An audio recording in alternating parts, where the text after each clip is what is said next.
একটা দোয়া পড়বেন, আপনি 10 লক্ষ নেকি পাবেন ইনশাআল্লাহ। কত লক্ষ?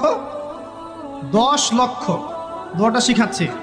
দোয়াটা হচ্ছে লা ইলাহা ইল্লাল্লাহ ওয়াহদাহু লা শারীকা লাহু লাহুল মুলক। বিশ্বনবী বলতেন, এই দুনিয়ার 3টা জিনিস আমার কাছে সবচাইতে প্রিয়। হুব্বিবা ইলাইয়া মিন দুনিয়াকুম সালাস। এক হচ্ছে আন-নিসা, নারীদেরকে আমি পছন্দ করি। 2 হচ্ছে আত্তিব, সুগন্ধি লাগাতে আমি পছন্দ করি। বিশ্বনবীরে কেউ সুগন্ধি হাদিয়া দিছে, বিশ্বনবী নেয় নাই, এরকম কোনো ঘটনা ঘটে নাই। আল্লাহু আকবার। এই ছোট্ট দোয়াটা যদি আপনি মাগরিবের ফরজ নামাজের পরে মাত্র 7 বার পড়তে পারেন, আল্লাহ রব্বুল আলামিন আপনার যে কোনো কঠিন কাজকে সহজ করে দিবে। আপনার যে কোনো সমস্যা মুহূর্তের মধ্যে আল্লাহ পাক সমাধান করে দিবে।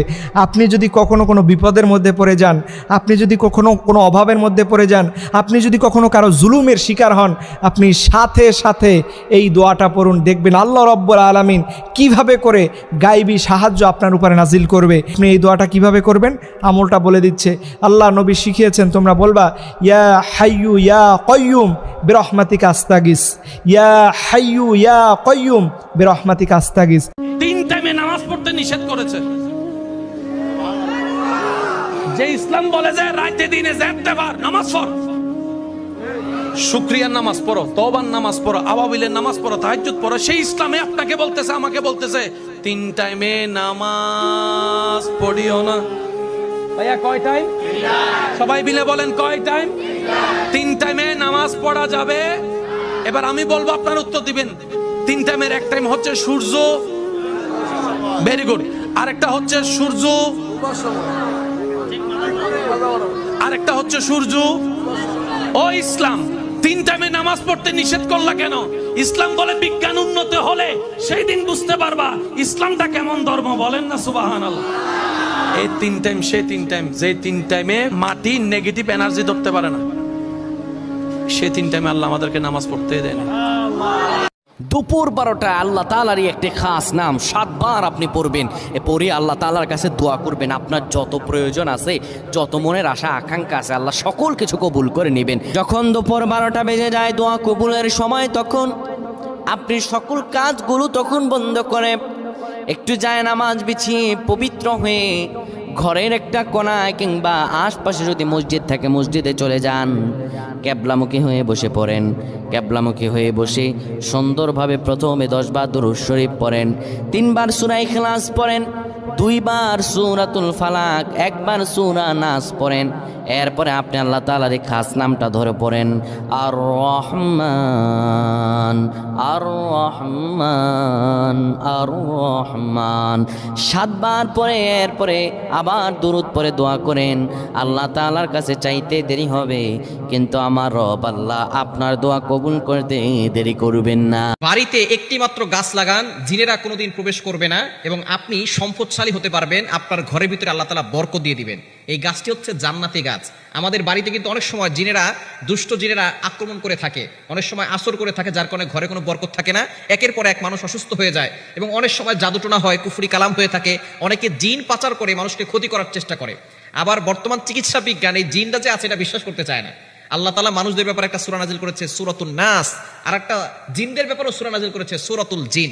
সুতরাং জিন জাতি বলতে কিছু একটা আছে, অদৃশ্য জিনিস যাদেরকে আমরা দেখতে পারি না, আল্লাহ তাআলা তাদেরকে অদৃশ্য করে রেখেছেন। আল্লাহ তাআলা এই ব্যাপারে কোরআনুল কারীমের ভিতরে আয়াত নাজিল করে দিয়েছেন। 27 নম্বর পারা 2 নম্বর পৃষ্ঠার 5-6 নম্বর লাইন, সূরাতুল জারিয়াতের 56 নম্বর আয়াতে আল্লাহ বলছেন, আমি মানুষ এবং জিন জাতিকে একমাত্র আমার ইবাদত করার জন্য সৃষ্টি করেছি। সুতরাং জিন জাতি আছে, এটা যদি কেউ বিশ্বাস না করে তাহলে তার ঈমানও থাকবে না। যেহেতু কোরআনের আয়াত এবং আল্লাহ তাআলা নিজে বলে দিয়েছেন, যদি কেউ বিশ্বাস না করে তাহলে তার ঈমান থাকবে না, সে মুসলমান থেকে খারিজ হয়ে যাবে। আল্লাহর এক বান্দা ছিল নামাজে সেজদায়। তখন আল্লাহ রাব্বুল আলামিন তাকে ডাক দিয়ে বলে, বান্দা তুই যতই নামাজ পড়, যতই সেজদা কর, তোর জায়গা জাহান্নাম। এই কথা শুনে বান্দাটি বলল, আলহামদুলিল্লাহ। আল্লাহ তখন বলে, এই বান্দা, জাহান্নামের কথা শুনে কেউ আলহামদুলিল্লাহ কয়? বান্দা তখন বলে, আল্লাহ, জাহান্নামের মালিকও তুমি, জান্নাতের মালিকও তুমি। তুমি আল্লাহ খুশি হয়ে যদি আমাকে জাহান্নামও দাও, তাও আমার আপত্তি করার কোনো অধিকার নেই। আল্লাহ তখন বলেন, বান্দা, জাহান্নামে গেলে তুই পুড়ে যাবি, তোর খুব কষ্ট হবে। বান্দা তখন বলতেছে, আল্লাহ, কষ্ট শুধু আমার হবে না, তোমারও হবে। আল্লাহ তখন বলতেছে, বান্দা, তুই পুড়বি জাহান্নামের আগুনে, আমার কষ্ট হবে কেন? বান্দা তখন বলে, আল্লাহ, কোনো মায়ের কোল থেকে যদি কোনো বাচ্চা পানিতে পড়ে যায়, তাহলে কোনো মাই দূরে দাঁড়িয়ে থাকতে পারে না, দৌড়ে গিয়ে বাচ্চাকে কোলে নেয়।